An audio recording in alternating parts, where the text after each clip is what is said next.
value in the world. Iran has said that by a certain date, by the way, that date was given to you tonight by Wendy.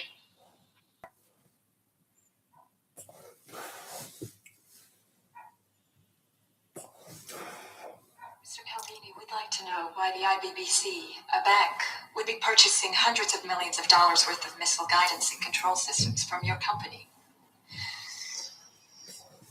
The IBBC has purchased billions of dollars worth of Silkworm missiles from the People's Republic of China, which they have resold to clients in the Middle East. Hello. Upon the missiles being Listen to this. With Vulcan guidance systems. My company is one of only two in the world which produce the Vulcan. Who's the other? Sunay. Ahmed Sunay. Of Turkish Aerotech. But why is the bank committing so much of its capital and resources to the sale of these missiles?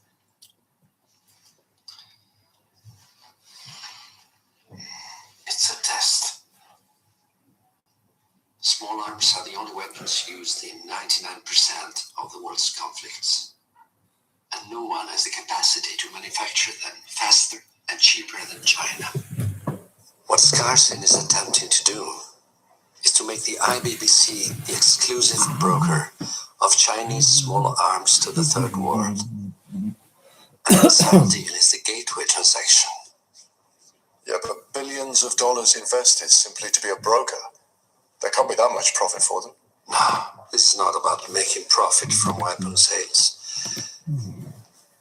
It's about control. Control the flow of weapons, control the conflict. No. The IBBC is a bank. Their objective isn't to control the conflict.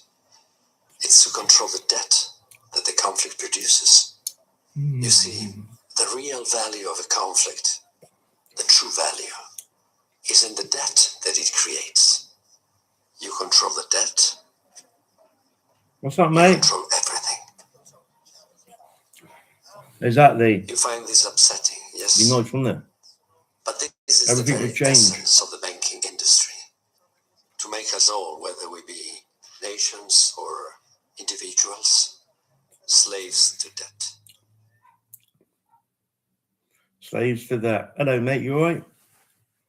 Just having a quiet one. Just turn this on Andre Hodge. He's really good. He's Australian. Interesting. Listen to this next bit. John Lilly once put it this Not way. this bit.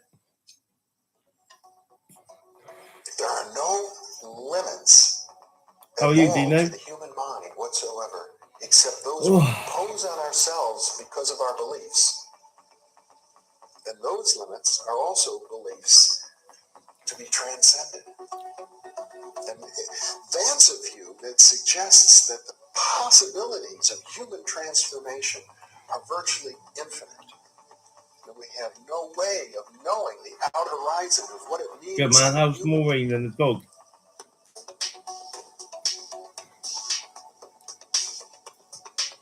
And really, to understand all this, everything, you have to go very, very deep into a study of history, consciousness, neurophysiology, everything. You have to be the supreme eclectic type of leaning, and you really have to be wanting to know who you are and what everything is.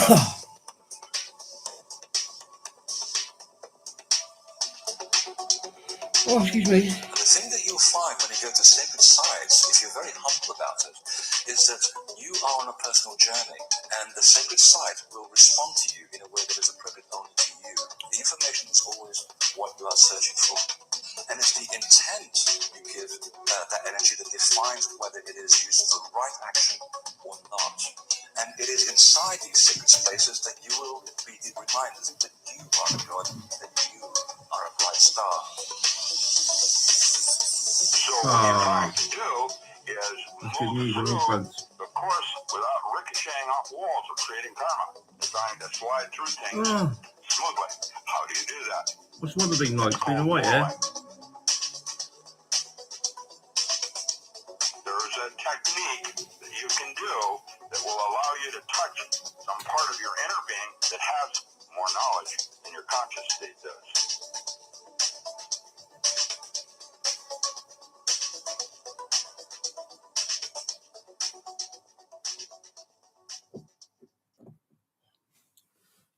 Listen to this. Now,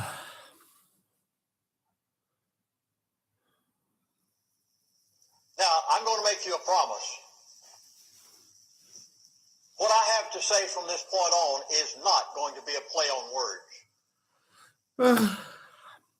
I'm going to tell it as Paul Harvey says, the rest of the story that you don't hear in the news, that only a person who sat in the board meetings with these people, sat across the table from them, rubbed shoulders with them for 3 years, could have ever known. Things that I have not been willing to tell for the past 15 years for fear of my own safety.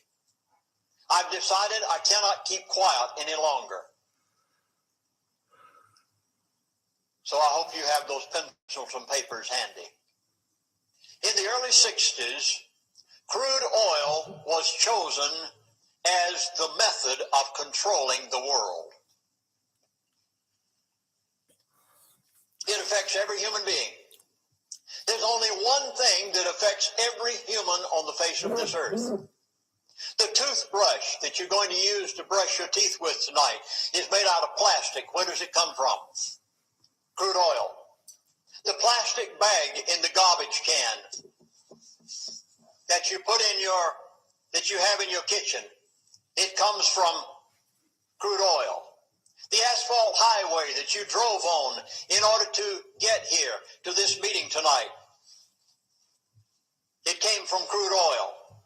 The drugstore, the drugs that you buy, many of them come from crude oil. The shoes that you wear, more than likely they aren't leather. They're probably plastic.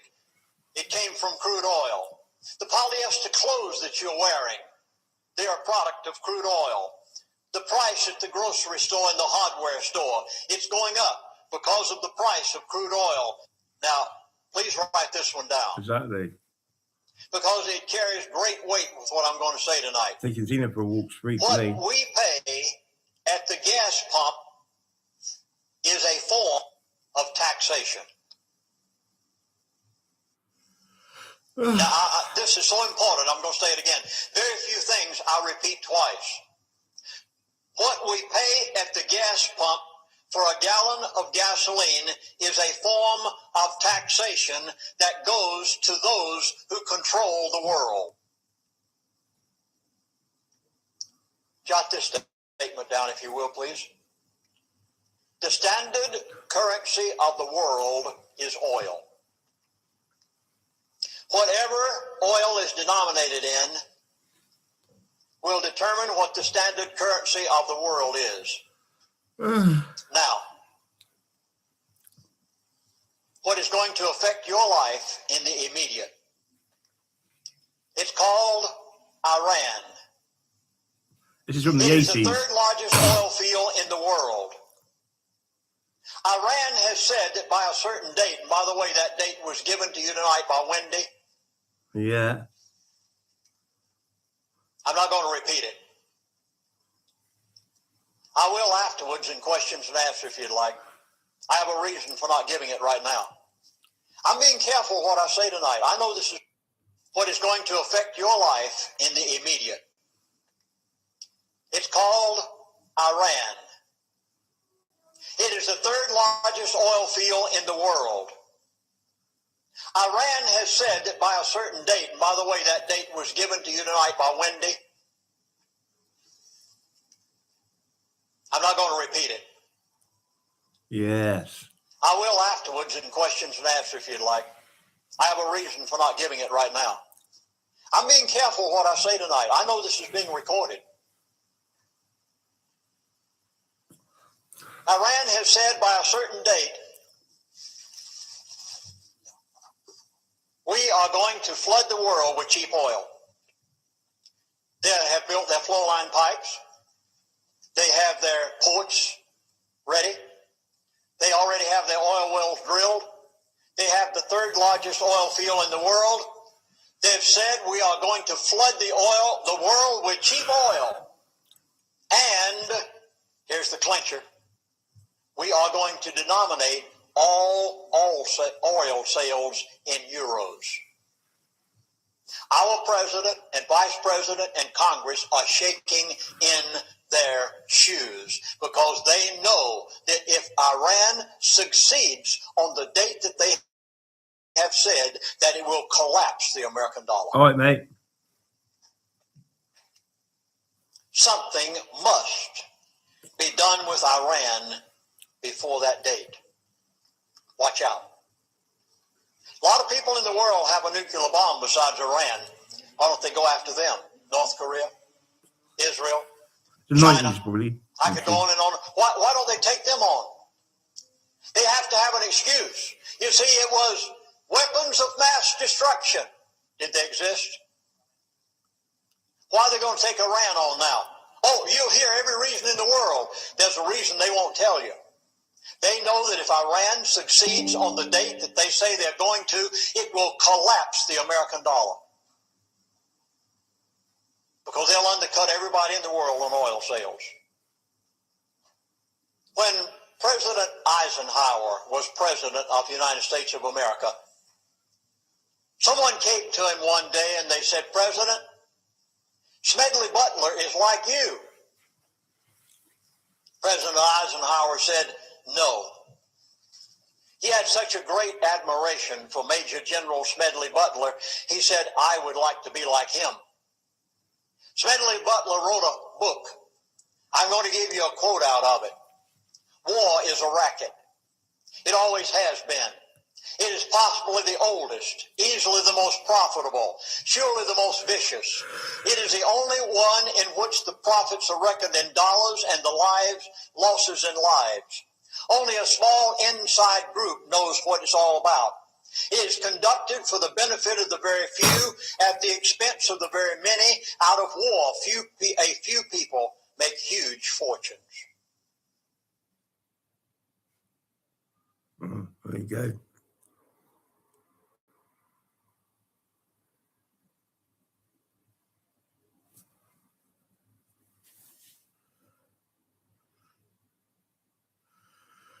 Excuse me.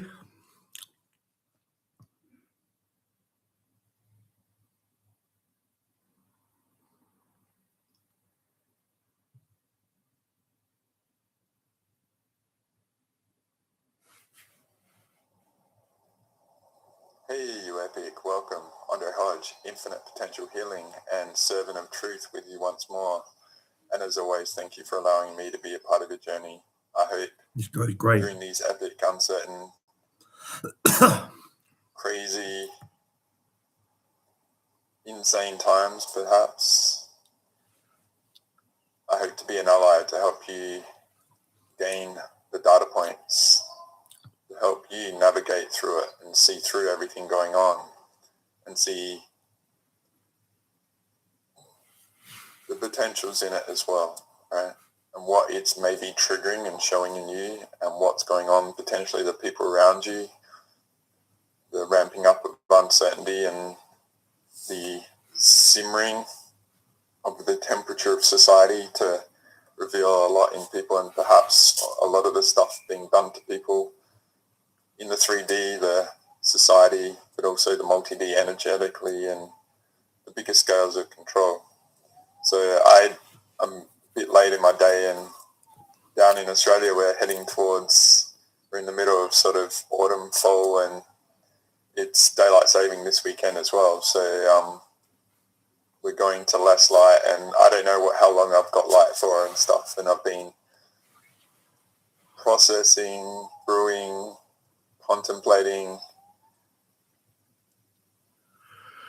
exploring, acquiring data, perspectives to translate from my perspective what's going on, because I come from a very interesting background on many levels. Obviously, you know me for the spiritual stuff, but I've also mentioned the IT stuff, but finance was a big thing. I taught myself currency trading, and I was in the trenches 2010 and all that, around listening to Cliff High telling us that Bitcoin was going to be $100,000 at some point and stuff. So I've found myself in many scenarios in my life to be in the trenches of things just by my thoroughness, hard work, and belief in myself to, say, conquer currency trading and IT engineer and self-taught and all that. And now being a practitioner and creating my own modality because I don't feel there's any solutions out there, and along the lines of energy, hygiene, and sovereignty. And right now I feel that they're the absolute peak way to exist, and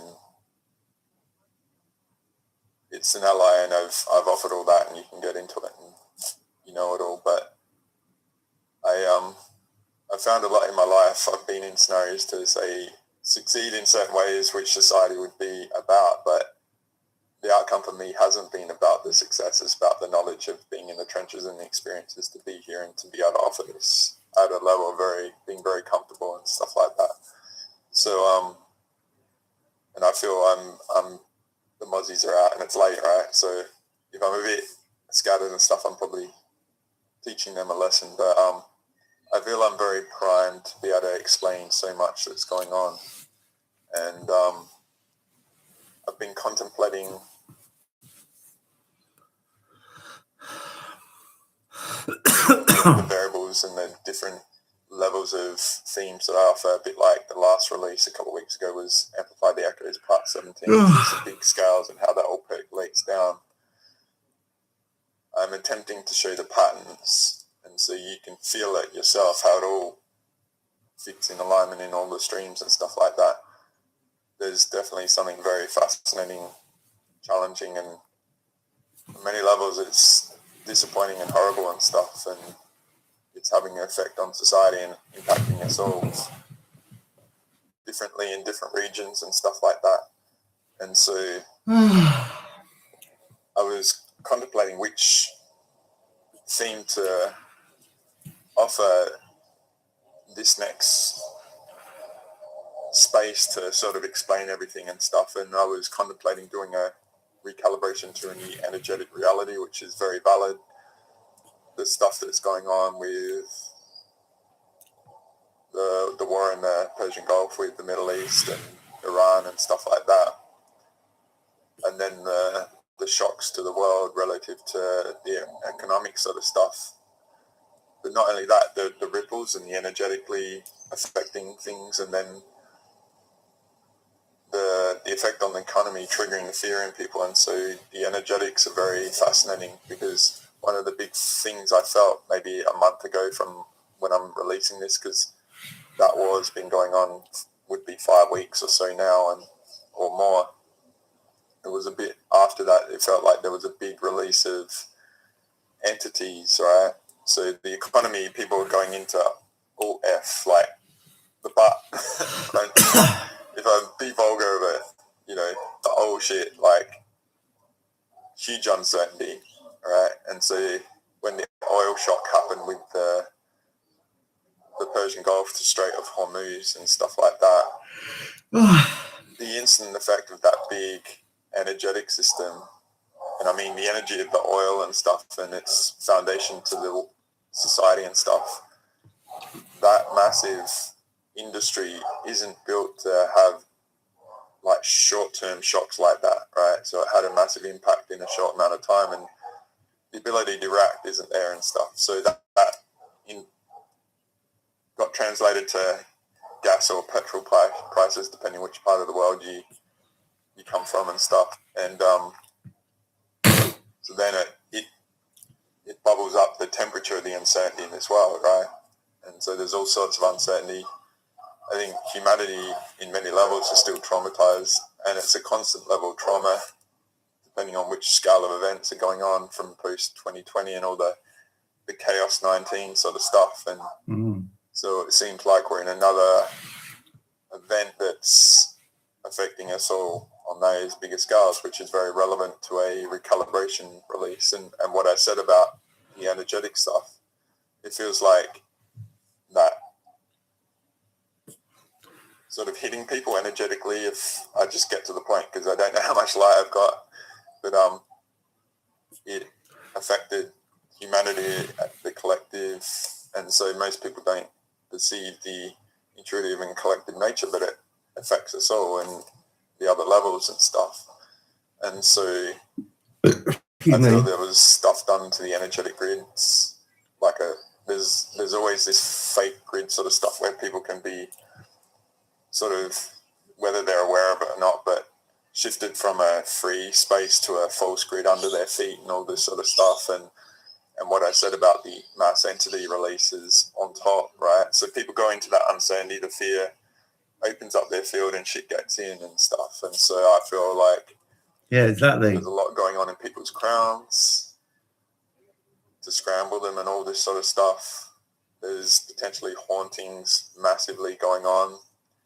And people with that sort of, that compression, they might go to drugs or alcohol or lower energy sort of stuff. And then there's all the seeking those shortcuts or the inability to deal with the reality sort of stuff, and they look for a substance to sort of be a catalyst to that, and then that shortcut can accelerate things and stuff. And so there's a very valid potential for me to offer a recalibration theme, but what I feel is the very potent one that I can do is relative to the money, politics, control, and our potential theme. So this is going to be part 3, and I sort of, on my Facebook, I put a link to part 2, and I put it onto my, I'm going to try and do a bit more communication. I did it onto my YouTube channel as well, and I did a link to go to part 2, because I think what this comes down to, the bigger scales of things, and I'll just show you the narrative images in a sec, and but it comes back to what I offered, that really big release for me in part 2, which is about the limits to growth and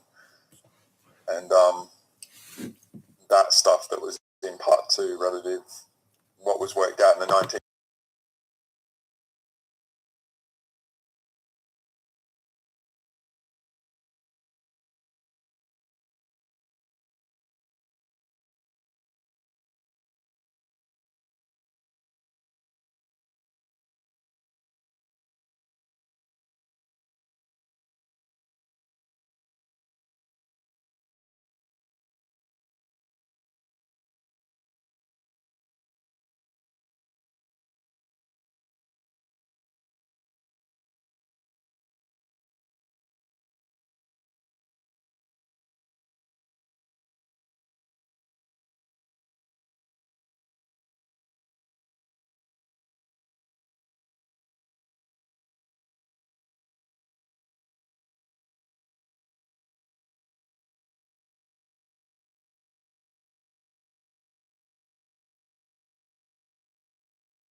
Oh, sorry about this. Excuse me.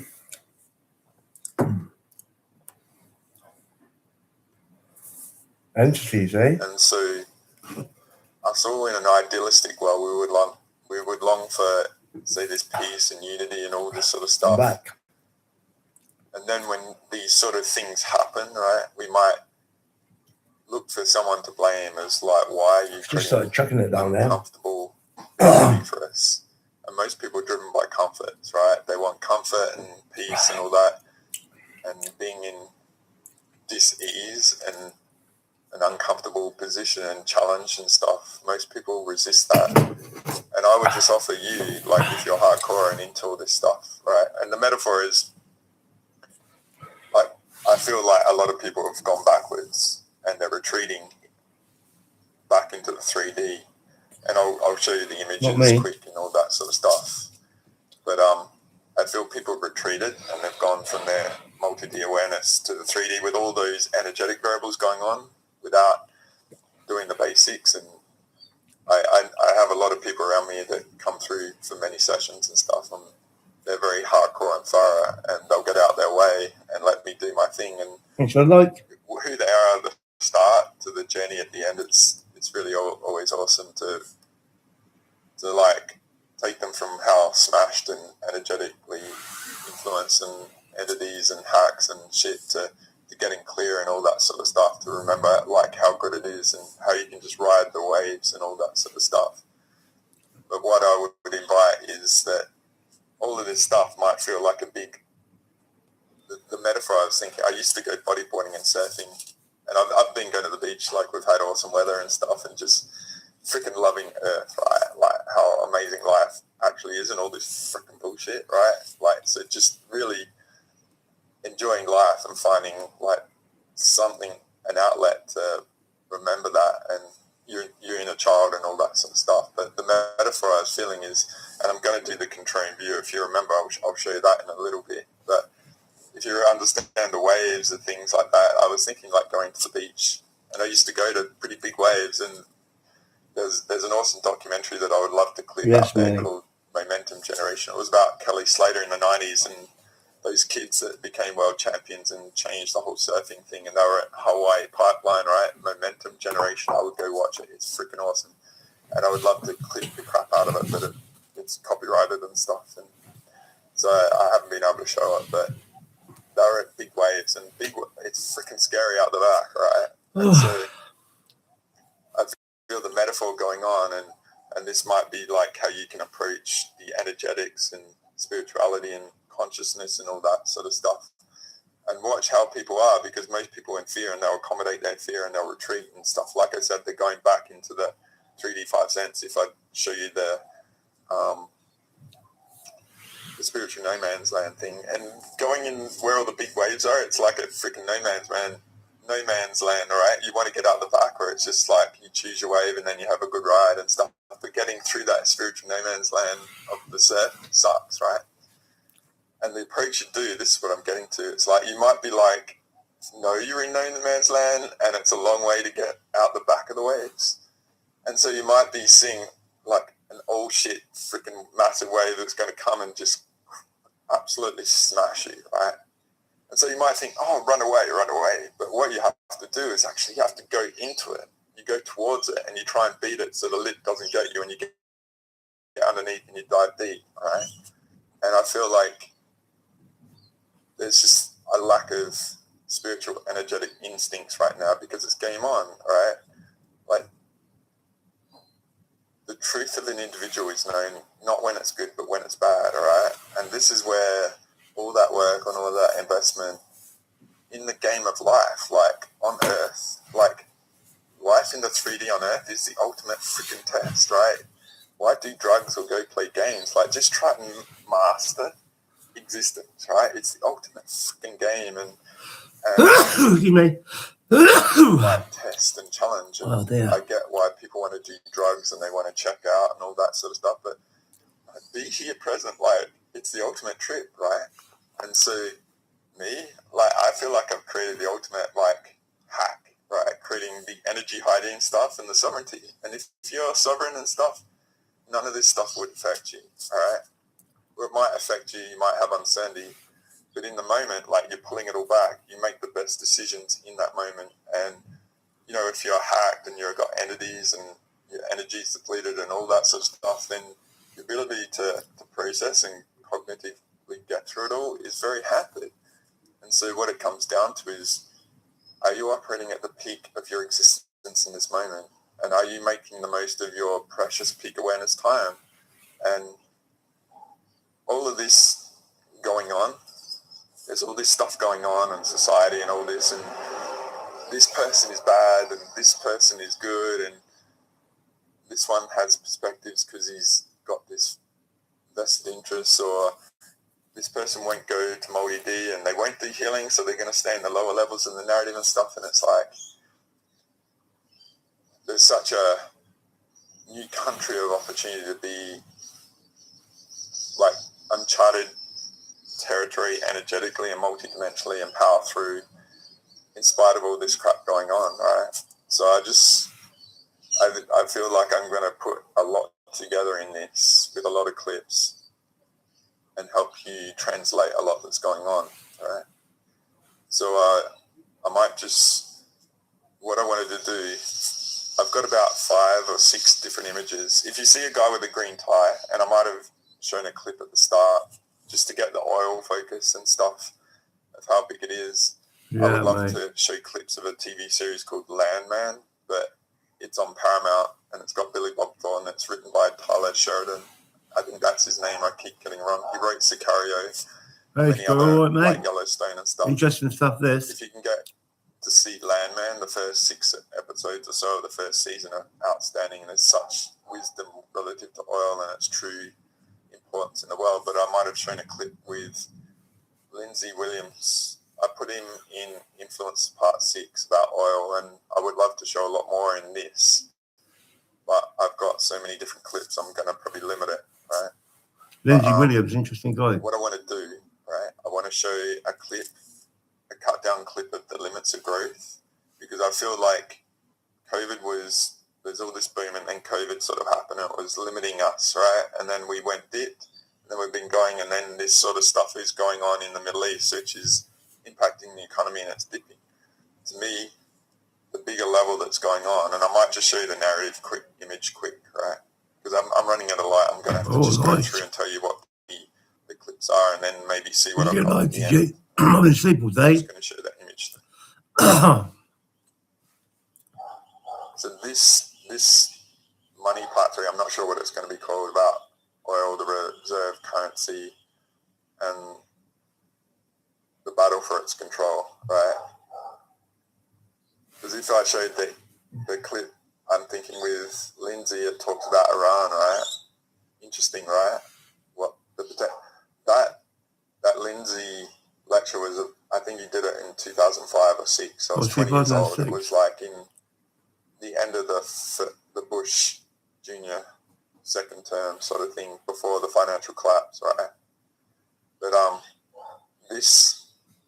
this video is going to be aiming for the bottom 3 levels of the narrative. So instead of going from top down, I'm going to try and help you get through all the crap going on to see through how it all relates, right? I'd say the third one in the middle, the limits to growth. The second one is like the behind the scenes of the politics, and the lower levels is the narrative and stuff, right? So a lot of this stuff is going to be like the second and third level of the narrative, okay? And I'm just going to move on because I don't have much light. So I'm going to show 5 to 6 different clips, right? And the first one I'm going to show is a cut down version of that limits to growth, just to set it up here, which is like the high level of this relative to, now we're in this oil resource money sort of thing going on. It's a variable in that limits to growth, and it's, just imagine that was done in the 1973, so it's 50 years on, right? And I've got an idea of wanting to do simulation sort of videos, because I've got some good stuff about that, but I might do that in a future one because I don't have enough time. The second clip I'm going to include is one of Bill Cooper, and it's relative to, it's a bit of the overview of the one world order, secret societies and higher levels of society, but it's also, he gives a really good overview of politics and the different versions of politics, right? And what we don't really understand, and they're talked about all the time, so it's really good. The third section I want to do, and it might be a group of videos, I came across a really cool interview with Glenn Greenwald, who introduced Edward Snowden back in 2014 and stuff, right? And he's offering a really good clip about the corruption and what's gone on with the Trump and all that sort of stuff, right? And it gets into Epstein and all that sort of stuff, and there's potentially stuff going on with the oil and manipulation and making a lot of money and all that, and with the posts that Trump do that stimulate a lot of market moves, and then people can trade it and all that. But then I mentioned in the last video about this Promethean update channel, and I've got a really good clip of that, because it gets into, say, the money behind the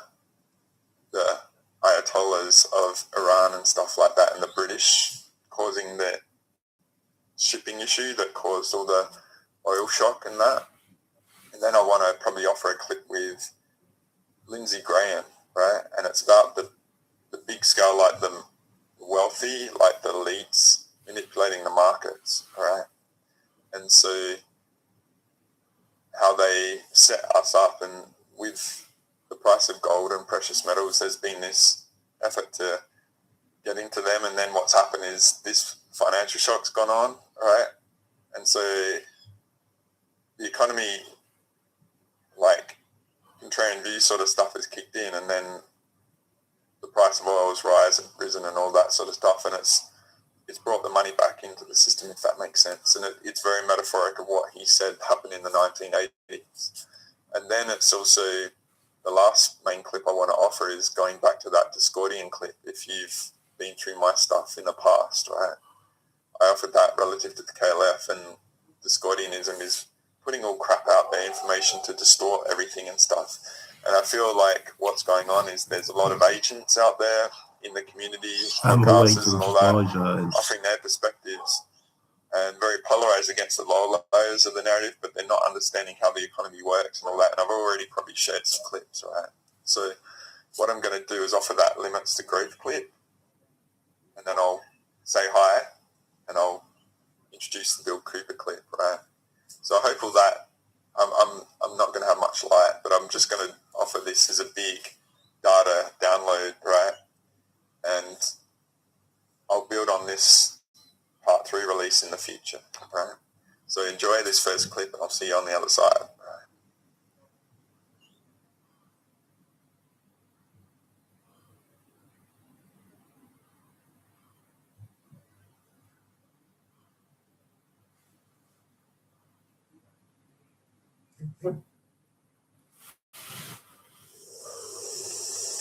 Our riches and our numbers burden the world. If you remember the dramatic pictures taken by the Apollo flyers of the Earth, standing out in space all by itself, no one after seeing that could deny that the world is finite. Then it's impossible for people to go on saying we have an infinite supply of air, Hey Tracy, love you, right? supply of water, and an Just listening infinite to this, supply really of interesting. minerals. Man must learn to balance his activities in nature against the regenerative power of nature, or he is inevitably going to join the Tyrannosaurus in extinction. As we grow richer, there is rising concern about pollution, our ability to feed a growing population, and fears that we may run out of fuel and metals. A computer at the Massachusetts Institute of Technology has been used to look at these problems, to analyze in broad terms the direction in which our world is headed. Sponsored by a group of businessmen and academics, the Club of Rome, its conclusions are revolutionary. Okay. The most important lesson is that we're near the end of a development of society, which we've been going on for about 2,000 years. That we've reached levels of prosperity which carry the seeds of disruption and necessitate a complete relook at the whole world's social, political, and other situations. Telling us that the world is in a completely unstable situation and is likely to fall to pieces if it doesn't stop growing. Let's put it bluntly. Our option is not between this kind of society, present society, and a stable state society. It is between a stable state society and chaos. Population now doubles in 30 years. Man now uses twice as much energy as he did 15 years ago, and industrial production has nearly trebled in the last 15 years. So great is our progress that it may push the Earth to its limits and beyond.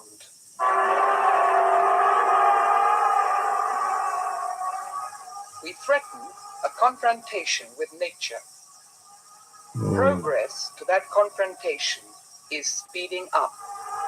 What we're really being told is that although nobody knows for sure exactly when it will happen or exactly what risk is the greatest risk man faces, scientists are fairly unanimous in saying that man does face extremely important risks. When global population is doubling every 33 years, when resource consumption is doubling every 20 years, no long-term view of mankind can proceed without first forming some preliminary answers to these questions. Professor Dennis Meadows, at a conference in Washington to mark the publication of his team study for the Club of Rome, The Limits to Growth. It concludes that economic growth always generates a crisis, that the road to riches is the road to disaster. Even if we solved problems like pollution, growth within a century or so would lead to widespread famine and social chaos. Dennis Meadows and his team used a computer. He explains why. With system dynamics, a methodology that we use, we organize the available information on the relationships in some system, and then we express these mathematically and put them into a computer to calculate the results.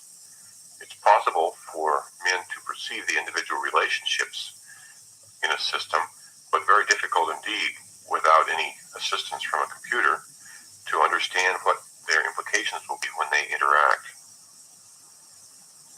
At first sight, there doesn't seem to be much relationship between farming and industry, but industry produces pollution, and pollution affects crops. So a change in industry affects farming via pollution. The man-made world consists of a whole complex of subtle relationships like that.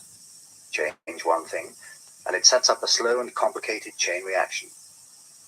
The equations in the computer define these relationships, so the computer can show how one thing affects everything else, not only immediately, but over many years.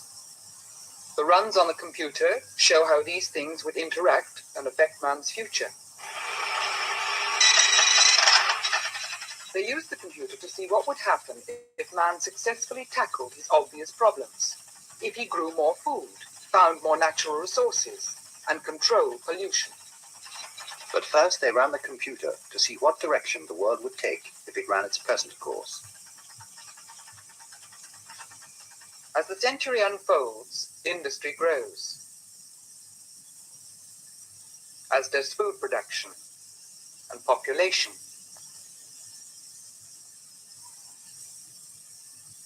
But we're using up all our raw materials, the limited metals and fuel in the earth. These run out. Without fuel and metals for the factories, industry collapses. Farming has become highly mechanized, and without petrol and electricity, food production falls too. There's no food and massive unemployment, so the population falls. People are dying. Dennis Meadows explains. Because of the high population levels and the increasing industrialization, natural resources are depleted at an increasing rate, and finally they fall down to the point where the industrial system can no longer be sustained. So they ran the computer to see what would happen if we solved the resources problem that caused the crisis in the first run.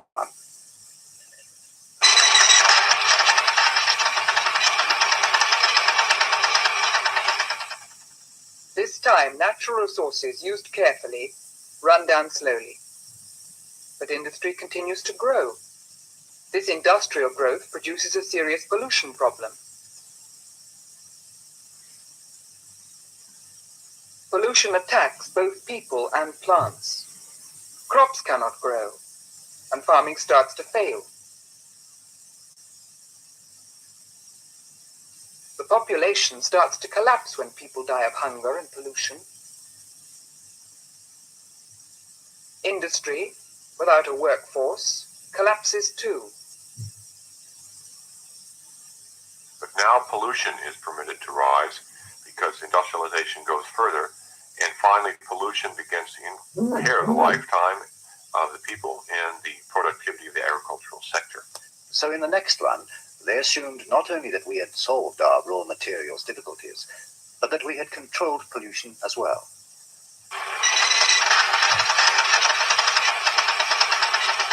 So resources still run down slowly.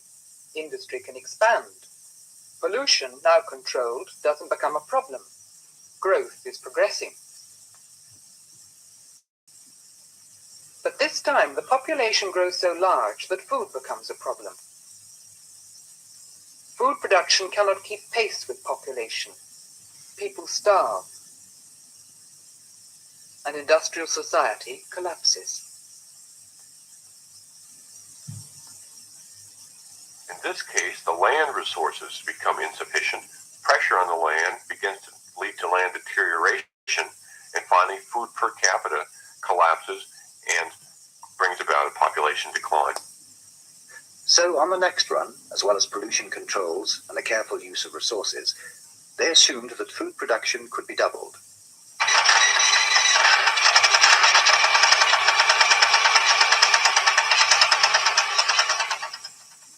Resources still used carefully fall slowly. Pollution still controlled is no problem. And now food production, backed by the Green Revolution, rises. The system is experiencing explosive growth. The lines go off the graph. This growth of industry is so huge and rapid that it suddenly generates a pollution problem, despite pollution controls. And the industry and the population collapses. Because land is no longer a limit to growth, industrialization rises to the point where, even with the pollution control measures we had before, pollution becomes a very serious problem and again brings about the collapse. The runs illustrate very succinctly that pollution, natural resource depletion are not problems themselves. The problem is growth in a finite world. So long as we ignore that fact and rely on growth over the short term to solve our problems, overshoot and collapse of the form which we see in the world model seems to us to be absolutely inevitable. But what about population? Was instability due to the pressures of population growth? A population that doubles every 30 years, that adds 70 million extra human beings to the planet every year? They ran the computer to investigate what would happen if nothing but population were controlled.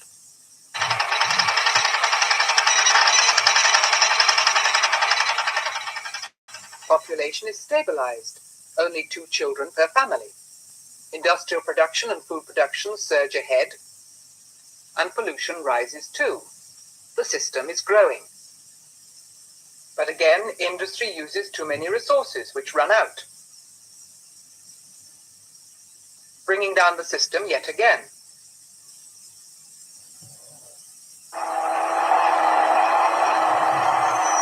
Even with population controlled, growth brings us up against a resources problem.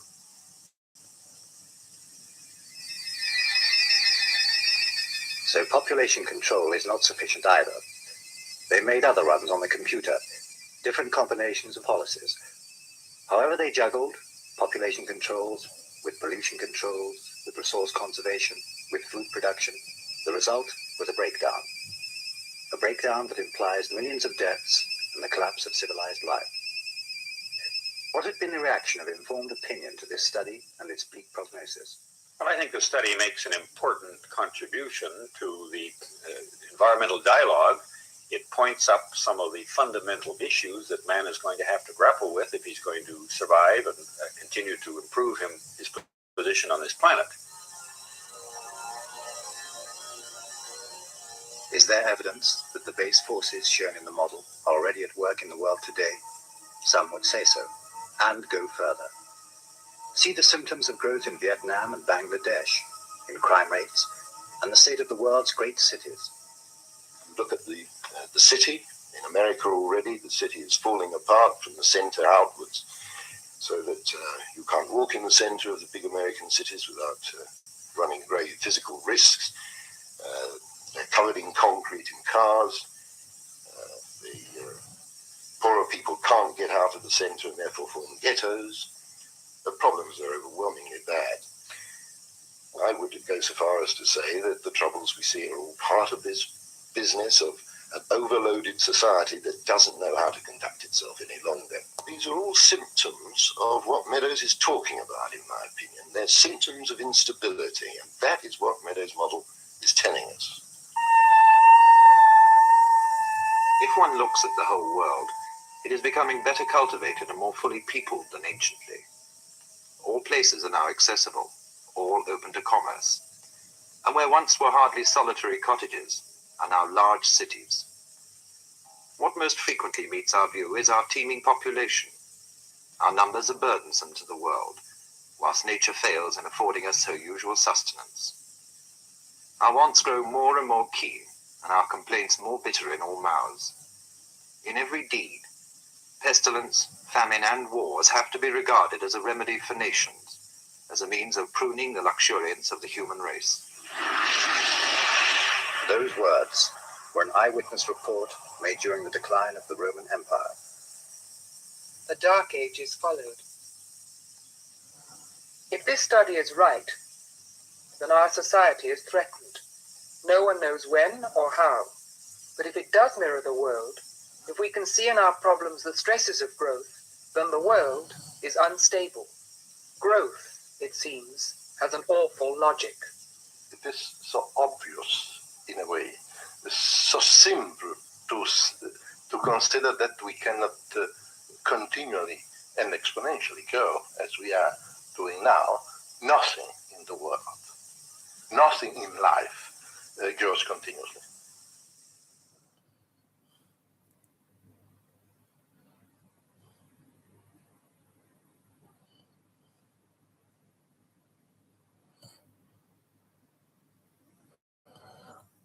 Hey, welcome back. So thanks for being here. That was a clip from the bigger section I put in part 2 relative to the limits of growth, right? And so I just wanted to offer that as a reference point of, say, the resources and stuff going on, and you can ideally see that maybe what's going on is by design, right? The big overall function of society at the moment is the limits of growth and the uncertainty of, you know, the perpetual growth and population numbers and stuff like that. So I feel on some level what's going on now is by design. It's designed to create the chaos and the uncertainty and the inflation and all that sort of stuff, right? So what I want to do is offer a Bill Cooper clip now, right? And it's got a really good, it's a high level stuff, but it's also a good overview of all the politics sort of stuff, right?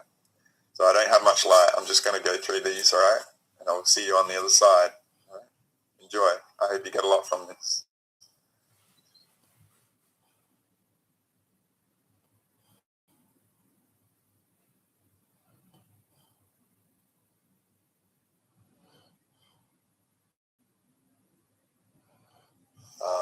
They believe, and I believe that they're right, that the biggest danger to mankind right now is man himself, population. A study in 1957 told them that by 1990 the world population would double in 33 years. Can you imagine that? The world population of human beings doubled in 33 years. And they knew that it's an exponential doubling throughout history. Every time it's doubled, the interval has gotten shorter. So that was 33 years. The next doubling will take place in approximately 28 years. The next one after that, approximately 24 years. Can you imagine if the world population doubles again in 28 years from 1990? In other words, in the year 2018, the world population doubles. And we're having problems with food supplies and timber and clean water and clean air now. And then after that, it doubles again in another 24 years. That's why they created AIDS. Because they didn't want to have to go around the world and say, you, and you up against the wall, you've got to die today, and shoot them. They did it in a manner where they could target what they consider to be undesirable populations. And I want to be very clear that I don't agree with them on this. And AIDS is really going through those populations. That theory has made news. I've heard that before, and it's been debunked very clear by the public, saying, "Oh, that's ridiculous." But you're saying that that may indeed be the case. It's not ridiculous. I actually saw this in documents. And the project name was Project Naomi. MK Naomi was the name of it. It was a CIA project. The AIDS, whatever causes AIDS, whatever that turns out to be, according to those documents, was developed at Fort Detrick, Maryland, under a CIA project called MK Naomi. It was financed by $10 million for the Department of the Army's biological warfare programs. It was carried out, supervised by the CIA, carried out by scientists who worked for the Special Operations Division of the Department of Defense.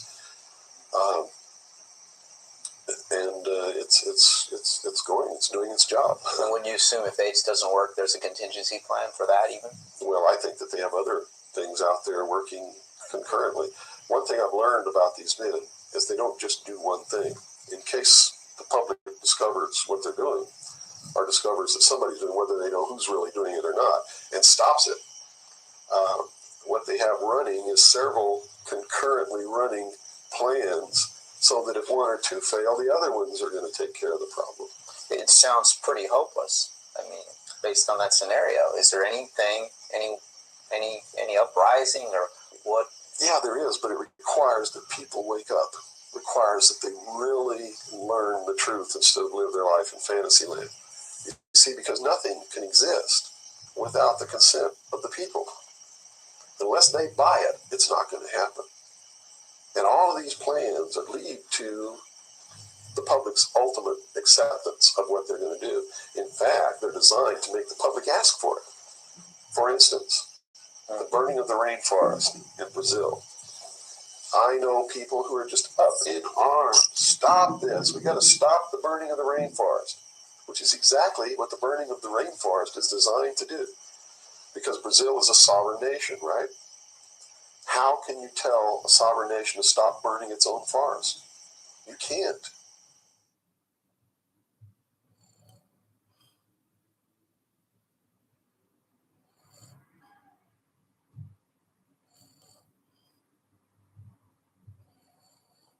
Brazil. Brazil went to the World Bank many years ago and said, we'd like to build Brasilia. We want to make a great nation down here in South America. We need a loan. The IMF said, sure. We'd be glad to give you a few $1 billion, but we want some collateral. Oh, Brazil said, fine. We own the wealthiest land in the world, the Amazon River Basin. Oh, they said, come on, let us have that as collateral, and we'll be more than happy to give you billions of dollars to build your country. They built Brasilia. They did everything imaginable. Finally, Brazil couldn't quite make it, like none of these other third world countries can too well, except Chavez and a few others. They wouldn't denominate in dollars. And so they said, Brazil comes back and says, oh, we can hardly even make the interest on the payments. The World Bank said, no problem. We'll be glad to give you another line of credit. You know, they didn't give them any money. Didn't give them any gold, no silver, diamonds. Brazil had all that. What'd they give them? Computer entry. So the World Bank said, yeah, we'll be glad to give you another computer entry. We'll give you another line of credit. Brazil said, oh, thank you, thank you. Oh, but they said, remember, you gave as collateral the Amazon River Basin. Who owns it today? The World Bank.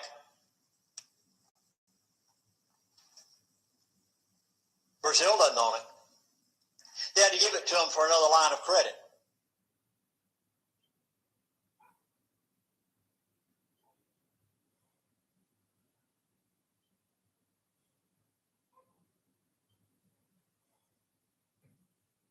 And all of these plans lead to the public's ultimate acceptance of what they're going to do. In fact, they're designed to make the public ask for it. For instance, the burning of the rainforest in Brazil. I know people who are just up in arms. Stop this. We got to stop the burning of the rainforest, which is exactly what the burning of the rainforest is designed to do. Because Brazil is a sovereign nation, right? How can you tell a sovereign nation to stop burning its own forest? You can't. What they're asking for is control over a sovereign nation by a world governing body who can then send troops, a police force, to make Brazil stop burning the rainforest. And that's why they started the burning of the rainforest in the first place. You see, they went down there and they built a road across the Amazon jungle that went nowhere. There was no reason for this road to be built. There was no place to go. It doesn't go from here to a city on the other side. It just goes across the jungle and ends. And they built this road on purpose because they knew that most of the people in Brazil are so dirt poor that they would see this road as the answer to their prayers. Free land, free timber, to support their family, a way to become wealthy, or at least more wealthy than they were, which was no wealthy. And that's exactly what happened. Millions of people headed out down this road and staked out some land and burned the forest and tried to grow crops.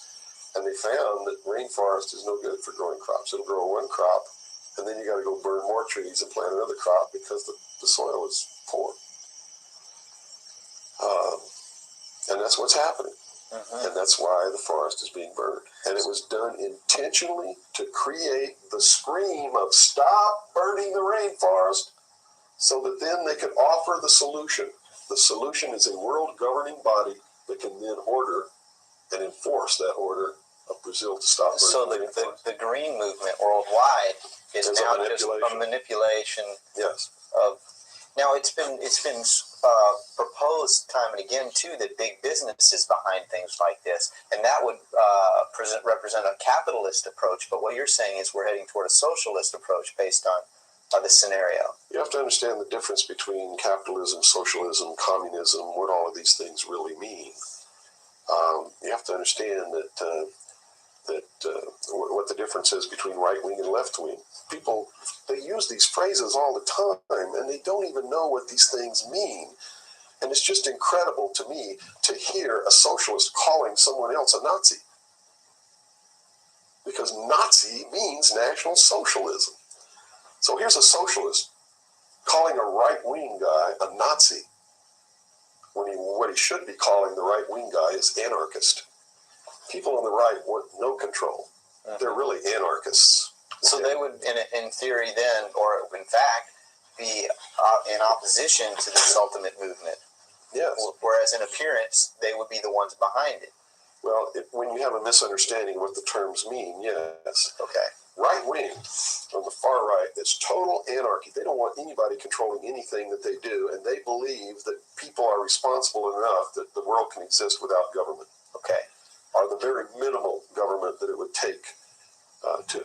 On the far left, on the other hand, they believe that the government should be in total control and should be a supply man with all of his needs. Creating a whole society that's dependent. Right. A republic is somewhere in the middle. It's governance by laws. Laws are decided by representatives who are elected by the people. And according to the theory, the representatives will do what is right, whether they get elected or not, because it's not really a democracy. A democracy is far left. People don't understand. We don't live in a democracy. This country is not a democracy. It is a republic. A democracy is ruled by the mob. The mob always votes themselves every kind of benefit that they can vote themselves. And whenever you do that, it means large, tremendously overpowering government in control. They vote themselves into dependency. That's it. They vote themselves into a dictatorship is what they do, where they lose all of the benefits that they intended to vote themselves into in the first place. Okay. And democracies are extremely dangerous to minorities, because if the majority of people don't like you, right, they're going to vote that they kill you, and they can, that's it. Democracies are dangerous. Democracies are socialists. Democracies are communism. That's what communism is. The definition of communism is everybody doing according to their talents and receiving according to their need. And it doesn't work. We already know it doesn't work. Man, by his inherent nature, is greedy. So those at the top always end up having everything, and those at the bottom end up having nothing in communism. Socialism is different. Socialism usually ends up in a dictatorship, in a very controlling dictatorial government which even owns the people that it governs, so that those who live in fear of not having are provided for what they need, and in turn they worship this oppressive government. Socialists are children who went out into the world, took a look around and said, I can't handle it, and went home to daddy. Okay. Daddy, protect me. Daddy, feed me. Daddy, loan me your car. Daddy, tuck me in at night. Socialists are scared little children who are irresponsible, can't stand on their own 2 feet, and need daddy to take care of them. Okay. Okay? Now we got the. But what happens when you go home to Daddy and Daddy does all these things for you? Tell me. Well, you never leave the home. You've got no reason to. In other words, if you're being provided for in that way. You're being provided for, but what does it mean? Doesn't it mean that you have to do what Daddy tells you to do? True. Doesn't mean you have to be in when Daddy tells you to be in. Doesn't mean that you can't drive the car to the next town if Daddy tells you you can't. Doesn't it mean that if Daddy tells you to take out the trash, you better take out the trash? Are you beginning to understand the concept? When you ask for favors from Daddy, you have to give up freedom in return. Right. Okay. So socialism always leads to repression of liberty, freedom, equality. All of those things fly out the window so that you can have free health care, so that you can have a place to live, but you don't have to pay the rent, so that you can have food given to you by the state. And that's where we're headed. Right in this country right now, we're almost totally socialist, and now people are screaming for a national health care policy. Right. Health care insurance. Now, the other aspect, once again, I'd like to go into is the anarchy or the right wing, which we just into that similar. Anarchists believe that they can be responsible, that they won't hurt other people.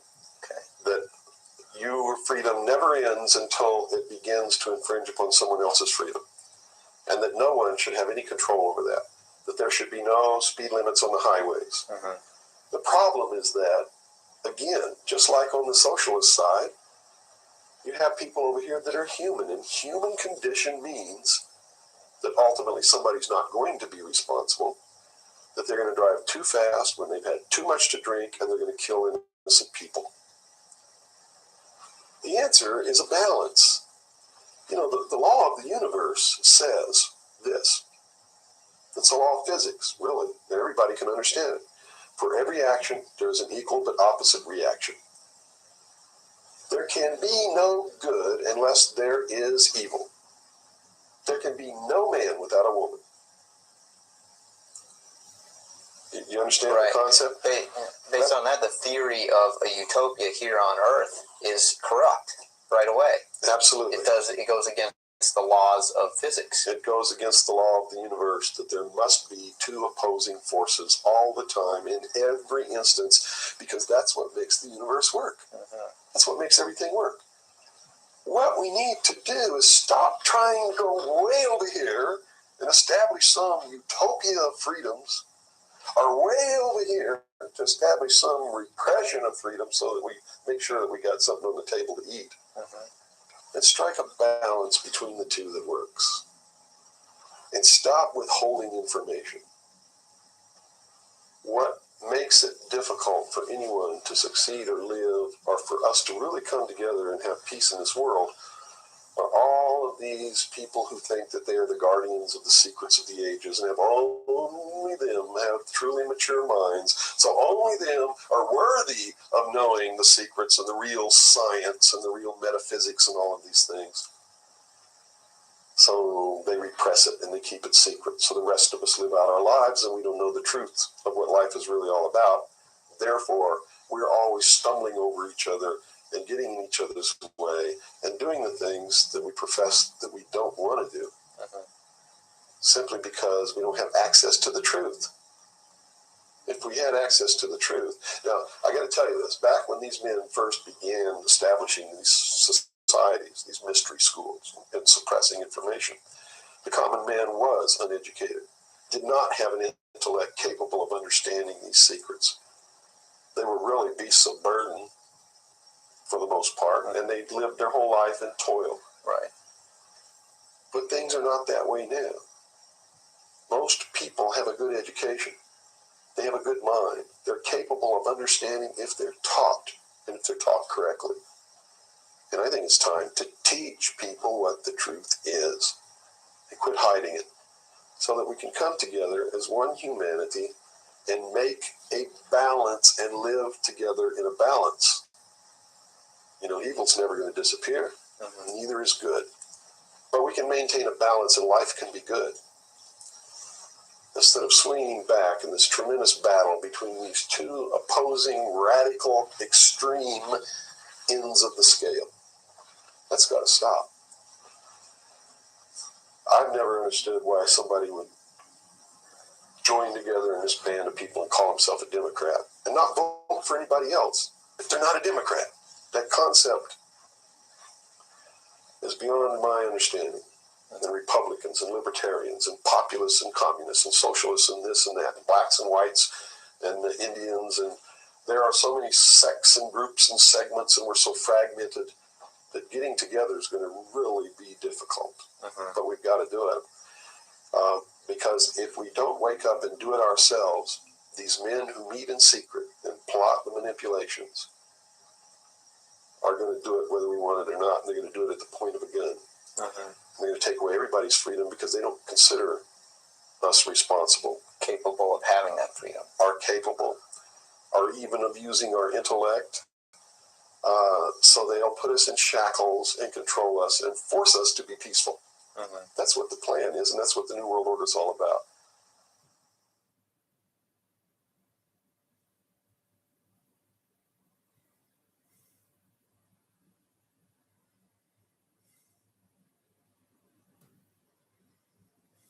Hey, welcome back. Thanks for being here still. I hope you got a lot from that.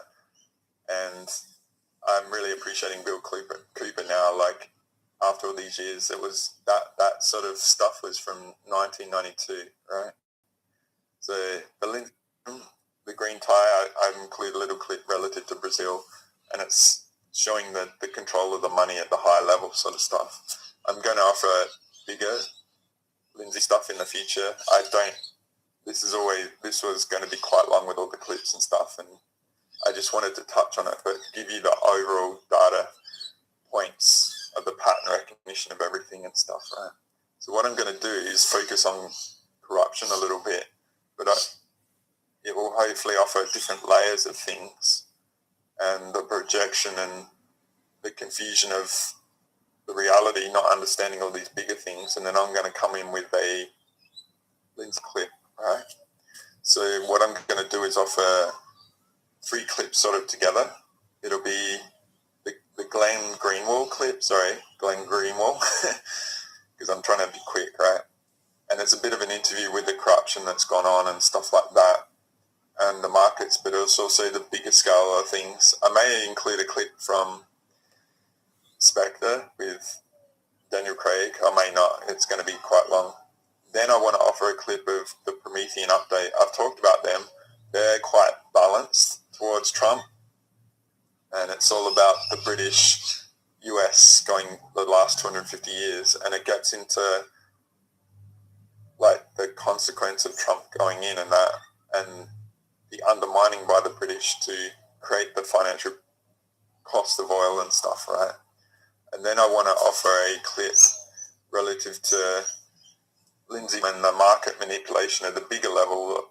That's all behind all that is a constant theme throughout society and stuff, right? So what I might do is come in before that and offer the contrarian view sort of stuff, right? So enjoy the clips here, right? And I'll see you on the other side.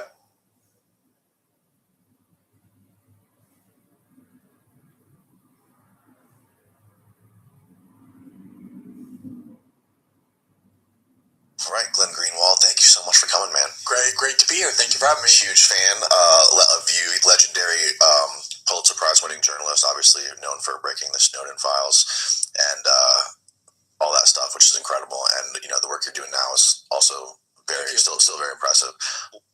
When I was talking to people close to Trump in the 2024 campaign, and then even after he won in the transition before he was inaugurated, the thing I heard the most was, and this is my own view as well, is the big problem that they had in the first term was they just got steamrolled by people who knew Washington way better than they knew it. Like, Trump got there, he didn't know how Washington worked, he didn't know all the vipers and the pits of snakes that were everywhere, and he got infiltrated. There were a lot of people he appointed to his administration, who he empowered, who were there to work against his agenda and subvert it and not promote it. And this time around, they were like, no, we're never going to let this happen again. This time we're going to consolidate power and we're going to do what we want, which I was glad about, because I felt like the people that were impeding in that first term his better impulses. But I think one of the things that it's impossible to overvalue is the fact that the Democrats were not trying to just defeat Donald Trump in the 2024 election. They were trying to imprison him for life. Had he not won that election, he would have gone to prison for life. They already had secured this preposterous conviction in that Manhattan case for the Stormy Daniels payments. Mm-hmm. Jack Smith had 2 major felony cases against him for the documents and for January 6th, another one. They wanted to imprison him for life, and almost certainly would have. And he was not just fighting to regain the presidency or avoid losing twice. He was fighting for his life, basically. And there were a lot of people who came and exploited that desperation. People with a ton of money who were originally behind Ron DeSantis, billionaires who are Zionists, who care mostly about Israel, who want wars. And they were the ones who, with their money, endeared themselves and ingratiated themselves into Trump's, circle. And for Trump, money does speak, and he respects money. Yeah. And I think a lot of that co-option came from that.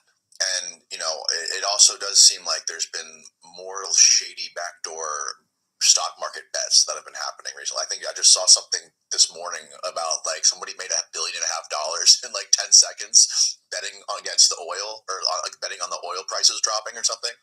Yeah, because when Trump announced, we're going to do a deal with Iran, we're going to have a 5-day, not a 5-day ceasefire, but a 5-day window. Mm-hmm. Of course, the oil markets and the stock markets reacted very well because they want this war to end very desperately. Yeah. And if you know that's coming, as obviously people knew, as those incredibly aberrational bets demonstrate, then you're going to make a ton of money once that speech is not. And this is not the first time this has happened.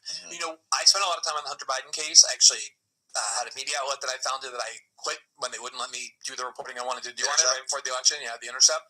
So I spent a lot of time on the Hunter Biden case. I thought what the Biden family was doing, it wasn't just Hunter Biden, but it was Joe Biden's brother and Biden himself in places where they had a lot of influence, like China and Ukraine, trying to profiteer off their political influence, was genuine corruption. This is on a completely different scale. Like Jared Kushner and Steve Witkoff, they're just nothing but billionaires surrounding Trump. He's doing all his kids are doing all kinds of crypto deals. We talk about Nancy Pelosi's stock portfolio and the way she was able to, as everybody jokes, was like the greatest stock trader in history. She's incredibly lucky. Like every stock she sells goes down and every one she buys goes up. Mm-hmm. Obviously using the information that she has as the Speaker of the House, the highest ranking official in our government. The Trump family and the kind of adjacent people around them are profiteering in a way that makes Hunter Biden look like a small-time shoplifter. It's shocking. It is crazy to see. It really is, but it does give me hope that some of the people that were some of the biggest advocates for Trump this time around, and some of the biggest people campaigning for him in the public light are now actively, openly questioning some of the stuff. You mean like podcasters? Like podcasters, like Rogan, Rogan and Tucker, right? These types of folks, and I never saw any of that on the other side. With Biden or Obama. So the same people that were advocating the most for them never publicly came out and said, whoa, hold on a second. What's that? If you ask every liberal, they'll tell you the American right, MAGA. But even I heard this, back in the day with George Bush, like conservatives, Republicans, or cult members, they don't question their leadership. There's so much more attacks on Trump from within the American right, including people who had supported him and worked very hard to help elect him, than there ever has been. Yes. You have a very hardcore left-wing component that's barely within the Democratic Party, like the real hardcore leftists. They will, they attack Biden for supporting Israel and its destruction of Gaza, things like that. But the sort of normie liberal, the big, media influence, like the Rachel Maddow types, like they're just in the pocket. They're hardcore blind partisans. They will never utter a single phrase. And I think the American right deserve credit for that.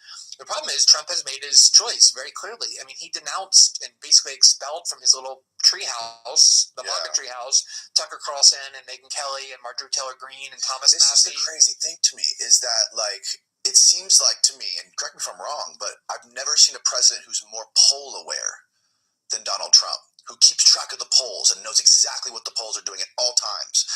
But the one poll that he's Helen Keller on is the Israel one and the Epstein one. That's the one he just ignores completely. So he's not just conscious of it, he's willing to adapt him. So he's a good politician at the end of the day. You don't get elected twice unless you are. And yet with Israel and Epstein and we talked about those like they're separate, but they're actually very inextricably linked. Suddenly he's just willing to take the most unpopular position, or more so afraid not to. And I think it's very telling. And one of the things you couldn't definitively say 10 months ago is that, well, I mean, you could, but people could, rightfully question you, is that the Epstein and the Israel thing was like not in stone. You couldn't say that for a fact. Like there was no conclusive evidence. But I think now there's no way anyone can question that. And I don't think even like you can even say, I think you can rightfully say that Israel probably, I think he was above them. I think it's probably likely that he was like on the layers of society that all these Epstein files have sort of made visible to us, is that like there's our layer, there's this intelligence layer, then there's this you have like the nation state layer of the people that run the nation states and all that, like the politicians and all that, and then above them, then you have this Epstein Rothschild layer, these people that are really like they're working behind the curtain, doing arms deals with the Trilateral Commission and doing all this other crazy stuff, living lawlessly and manipulating and profiting off of any and every conflict that they can find around the world. Exactly. I mean, to me, this is the most important part of the Epstein story, at least insofar as what we've seen thus far. And there's still a lot of documents the government is hiding.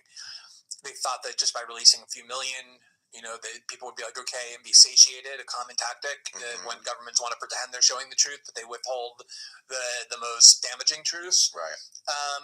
So insofar as what we've seen so far, there has been stuff that maybe has been overstated or at least unproven, in terms of like Epstein Island being this, place where Bill Gates went and 6-year-old girls and Bill Clinton had sex with like 9-year-olds and it was all videotaped and then they were blackmailed. Like there's some of that could have been overstated, but I just want to say two things about just like the like purely sexual part, like the file part about who was accused. Like probably some people were swept up in accusations that at least as of yet haven't been proven. To me, the two most important things are, well, one is exactly what you just said. We have the Epstein files, but then we also have, and this got so little attention for reasons we can talk about if you want, but the Iranians hacked into the emails of a bunch of high-level Israeli officials, including former Prime Minister Ehud Barak, who is Jeffrey Epstein's basically best friend. Yeah. And they published it online. There's these hacked emails that are online that you can go and read. And very few journalists were interested in reporting on them. And in part it's because journalists like scoops that only they have when something's dumped on the internet. They don't like to report on it. But there's this outlet called Dropsite News, which is founded by a couple of my colleagues like Ryan Grimm and Jeremy Scahill are great reporters.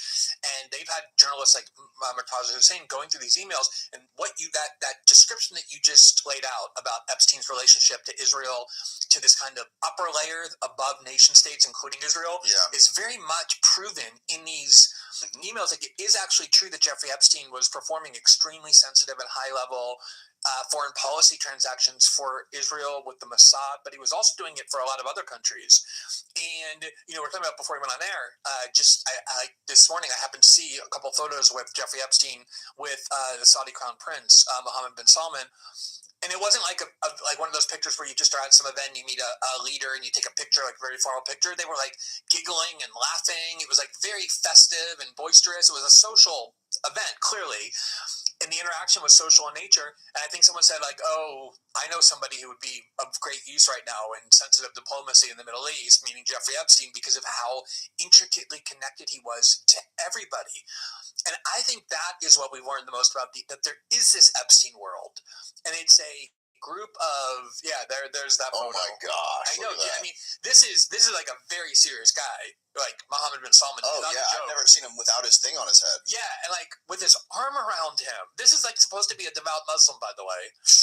I don't know if you've been to the Persian Gulf, but no, you have like the elite level who lives exactly the opposite of this pious, like just very religious life, and it's really just imposed for the peasants who go to prison if they like look at a woman the wrong way. Yeah. The division is, I mean, here you see it. It's, I can't think of a better, manifestation than this. And this is it's a transnational global elite of billionaires and oligarchs and people who are sociopaths who just move massive amounts of money around, kill people, this is the most amazing thing to me about the Jeffrey Epstein thing that's blown my mind from the beginning. He was convicted of serious felonies, of soliciting a minor for prostitution. He's a registered sex offender. Everybody knows this. And yet it didn't impede his standing in this world even a little bit. That's how just bereft and depraved this world is, that absolutely resides above governments or nation states or anything like that. And Jeffrey Epstein was an absolutely integral part of that. And that is what the Epstein files, for me, revealed the most. Yeah.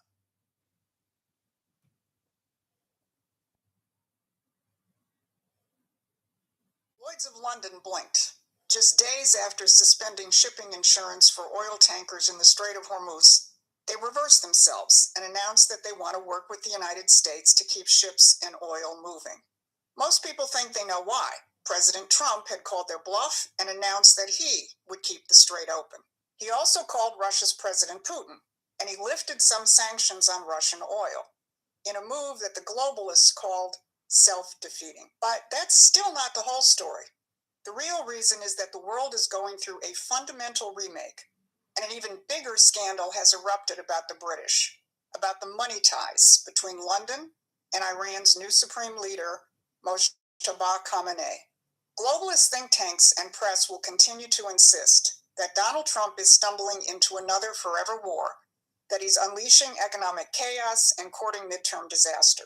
I'm Susan Kokinda, and for decades I've exposed how the modern British Empire lurked in the shadows, keeping the world in turmoil with wars, economic control, and terrorism. Today I'm going to look at three things. First, what Trump did to force Lloyd's to blink. Second, the money ties between Iran's new supreme leader and London. And third, how John Bolton, Mark Carney, and other globalists are out in the cold, along with London. So the U.S. engagement with Iran is not exactly playing out as the globalists expected. The cancellation of war risk insurance by the empire's oldest insurance company was supposed to bring shipping to a halt, spike oil prices, and shatter economies. Operation Epic Fury was supposed to be economically and politically disastrous for President Trump and backfire against him. But the president was ready.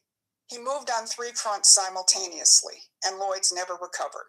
First, he announced that the Development Finance Corporation would step in with political risk insurance. Lloyd's had pulled coverage. Washington replaced it within days. Second, he announced the Navy was on notice to protect shipping in the strait as needed. And third, this is the move that tells you everything about how differently this president thinks. Trump lifted some sanctions on Russian oil. Not only that, he got on the phone with President Putin to discuss the conflict in Iran. So let's put this all in context. Last week, Donald Trump branded Britain as our former closest ally. The same Great Britain which has led the charge to sanction Russia and keep the Ukraine war going. And the same country which is home to Lloyd's of London, which just tried to strangle world oil supply. So instead, Trump turns to Russia to get oil moving and chats up Putin for an hour. Because the empire isn't just being outflanked, it's being exposed. And part of that exposure is the financial ties between the mullahs and London. Back in January, Bloomberg dropped a 2,700-word article, which just sort of sat there like an unexploded bomb. Until now. When you look at the title, you'll know why. How the son of Iran's supreme leader built a global property empire. Now, that son of Iran's supreme leader is Mojtaba Khamenei, who was just elected as the new supreme leader several days ago. And the global property empire, well, it's concentrated in London. Bloomberg tracked the financial holdings of Mojtaba Khamenei. The front companies managing their family wealth aren't registered in Tehran. They're registered in the Isle of Man and St. Kitts. The Isle of Man and St. Kitts aren't random offshore jurisdictions. They are nodes of the City of London's offshore banking network. The same City of London that just tried to spike oil prices against an American president at war. So let's call it what it was. The Iranian Revolution wasn't a revolution. It was a management arrangement. The mullahs raged against the West in public, and in private, the family money went to London. And this isn't the first time. Go back a few decades to the infamous Al-Yamama deal with Saudi Arabia, the largest arms deal in British history, connected to the royal family. An arms deal that provided off-the-books money flows that could be traced to 9/11 participants. Quick footnote. The first foreign visit that Donald Trump took in his first term was to Saudi Arabia to tell them to stop financing Islamic terrorism. He knew then, he knows now. And you can bet that Trump's team, especially Scott Bessent, can read a Bloomberg article. So the Al-Yamama deal was version 1. The Khamenei property empire in London is another version. Britain has been financing Islamic fundamentalism for decades. The chaos in the Mideast with Iran as the crown jewel, that was part of the business model. And London managed it for 47 years, until this week. And this week, Trump made sure that the world could see it. So the insurance checkpoints are being replaced. The Khamenei money trail leads to London. Trump is remaking the strategic landscape. What's the establishment's response? John Bolton is giving interviews that reflect a certain state of mind. Well, I've said from time to time, the only question is who gets me first, the Iranians or Trump? Now, Bolton's actual complaint is that Trump doesn't play by the rules which have kept presidents in check. It's not at all clear to me that Trump is. He doesn't do grand strategy. He doesn't even do policy the way we normally understand it. So I'm not sure exactly what his thought process is, because we know the normal National Security Council process is all but non-existent in this second term. Did you catch what Bolton is actually defending? A national security process. The one that produced 20 years in Afghanistan, Iraq, Libya. The one that managed the Iranian threat for 47 years without ever resolving it, because resolving it wasn't the point. Now, here's someone else who's out in the cold. The central banker's prime minister, Canada's Mark Carney, the man the globalists have assigned to try to rescue some kind of rules-based order. We were not consulted before it began. We're not engaged in the conflict. We do not intend to engage. What we are doing, where we are engaged, is dealing with the consequences of the conflict, consequences that continue to spread.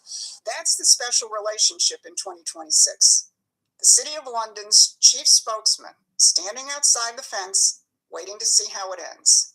Now, there are still way too many voices in Trump's own base right now saying he's been captured, that Bolton got his war, that the globalists won, that this is Iraq all over again.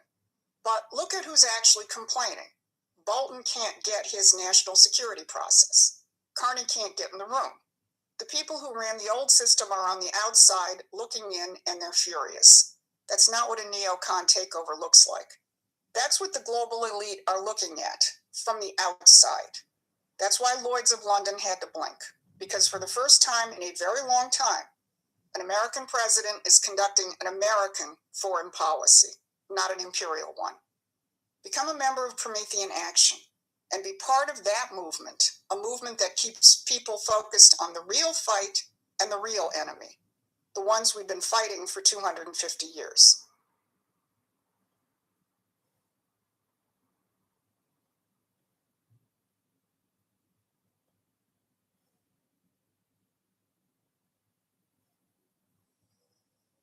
Hey, thanks for being here. I'm still in the light, but I'm not too much longer, right? So I probably offered the 2 clips that I said, right? Interesting, hey, right? That's, you can see, ideally I'm giving you some data points of people saying corruption and all that, but I feel there's so many vested interests to try and, say, take away the control and put in a new system, or they're agents, or they've got bones to pick, or all that sort of stuff, right? But they don't understand the full ramifications of what's going on and the limits to growth and all that stuff of the controllers and all that, right? So I'm just going to get the Contrain V image quick, right? So the reason I just want to show this is about the business cycles of going up and going down, and when things are, there's like a channel, it goes up, goes down, and when it's at the top, there's usually a fall, and when there's at the base, there's a potential rise. And I showed these in Our Intuitive Potential, part 5 and 6 around the Trump election. I called the Trump election because things went through the floor and it was like very ominous and stuff. And the logic of me showing this is most people, when they're at the peak, they go like it's never going to stop. Or when it's like at the bottom, it's like Chicken Little, the sky is falling, like it's never going to be better and stuff. I would just offer we're in a bit of a cycle at the moment. The life goes on, right? But the reason why I just show you this quick is relative to this clip, relative to Lindsay, how epic it is of the manipulation of the higher level beings that just run things, right? Because I feel there's a bit of a metaphor going on at the moment. And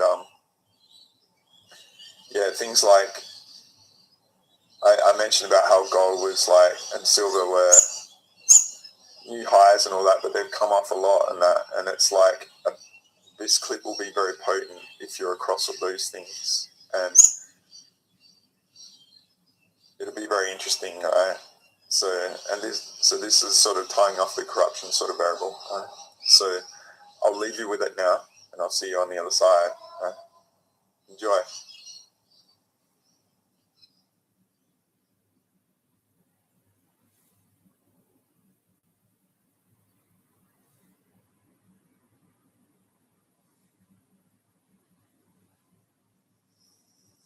The powers that be have an agenda. They know what they're doing. I heard them talk about a 30-year plan for the Arabs when I was the chaplain on the Trans-Alaska Oil Pipeline, and I have watched them carry out their plans meticulously without one single flaw. Now, before I give the next very startling portion of this lecture, I want to give an example. You'll very readily recognize this. Any of you who are 50 and above, you'll easily remember back these days. In 1984, I had a phone call one day. It was from Mr. Ken Fromm. He was back with Atlantic Richfield down in Houston. You know, even the powers that be sometimes are a little proud and haughty. Have a good time bragging. And he used to call me up on the phone from time to time, and he'd say, well, Lindsay, this, that, and the other. And this time he called me up on the phone. He said, Lindsay, are you going to be speaking anywhere around America over the next month or two? I said, yes, Ken. In fact, next week I leave to go to Seattle, Washington, and about 2 or 3 months later, finally wound up in Southern California with speaking engagements. He said, well, Lindsay, I'd like you to tell your audiences everywhere you go something that is going to kind of put your speech on the map. He was bragging, feeling good that day. And I said, Ken, what do you mean? Now, oil at that time was $32 a barrel. We thought it could never go any higher or the world would go broke. And he said, Lindsay, I want you to tell your audiences everywhere you go that crude oil is going to $10 a barrel. I said, Ken, no. I said, that can't happen. I said it would break the Arab world. It would break the oil-producing countries of the world. I said the people would rise up against their leaders and against their sheikhs and sheiks. I said, no, that can't happen. You can't go to $10 a barrel. Ken said very quietly on the phone, Lindsay, come on now. You sat in our board meetings. You know who tells OPEC what we're going to give them for a barrel of oil. He said, Lindsay, you know who's doing this. He said, now come on, take my word for it. It is going to $10 a barrel. By the way, do you know what the price of gold was back at that time? $800 an ounce. You remember it spiked up to that? The powers that be who had made the Arabs and the other oil-producing countries of the world had said to these wealthy sheikhs and sheiks and others, they said, buy gold. No greater investment in the world than gold. They bought it. They bought it by the train carloads. They lined their swimming pools with it. They bought their Rolls Royces and their gold. They had everything they wanted, and they paid $700 and $800 an ounce for it because they'd been told by the people who I'm going to tell you who they are before I finish my lecture tonight. You're going to be surprised who they are. They'd been told by those people to buy gold, and they did. But you see, it was all a trap. Just like what's happening right now in our economy. Interest-only mortgage on your house is a trap. On and on and on I could go. It's a trap. They know what they're doing. Taking interest down to 1%, it was a trap. They told the Arabs, buy all this gold. It was a trap. Ken Fromm said, Lindsay, it's going to $10 a barrel. I begun telling that to my audiences as I arrived in Washington State. Sometimes the people in the audience would literally start giggling. They thought you're crazy. You know what you're talking about. When it finally happened that it went to 11, didn't quite go to 10, went to $11 a barrel. When it went to $11 a barrel, I thought my telephone was going to ring off the hook. Everybody said, you're a prophet. I said, no, I'm not a prophet. I just know the people who are doing it. You know what the price of gold went to at the same time that oil went to $11 a barrel? You know what it went to? Remember? Went down to $300 an ounce. Who took it there? Same people that are taking it up right now. Why did they take it there? Because they knew that the oil-producing countries of the world who had signed on the dotted line, whom they had sold their gold to at $700 and $800 an ounce, would now have to sell it in order to maintain their economy, and they would have to sell it back to the same people they bought it from for $700 and $800 an ounce. They would have to sell it back to them in order to be able to put food on the table in their countries. They'd have to sell it back for $300 an ounce. It was all done by a designed, manipulated plan, planned in advance, and I knew it 6 months before it happened. Because I'd been told so by the senior executive of Atlantic Richfield, who kind of giggled over the phone and said, Chaplain, come on now. You know who's doing this.